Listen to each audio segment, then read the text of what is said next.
بوياكاشا. هذه رسالة وبلاغ مهم باغي نبعته لخوتنا المغاربة أشد الاهتمام.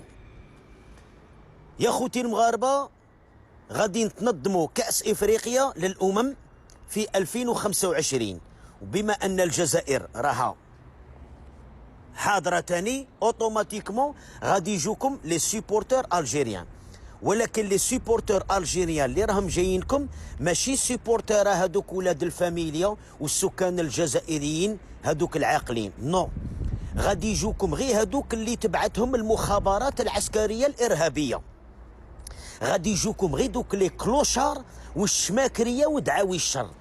يعني الهدف نتاعهم من يجوا للمغرب، الهدف تاعهم هو الفوضى، التشويش، لي زاغريسيون، يفوتوا على جاردين يدقدقوه، يفوتوا على بيجوتري يدقدقوها، يفوتوا على حانوت يدقدقوه، يتمشوا في الطريق يلقوا ان كوبل غادي يقريسوه.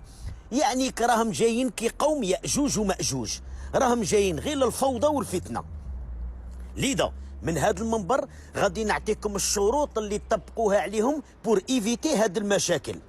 الشرط رقم 1، اي سيبورتر الجيريان يبغي يحضر في كاس افريقيا خاص يكون شاري التذاكر نتاع كاع المباراه، ماشي غير اللي غادي تلعب فيهم الجزائر، كاع المباراه. هذا شرط رقم 1. الشرط رقم 2، ريزرفاسيون دوتيل نتاع كاع لو سيجور اللي غادي يفوته في المغرب.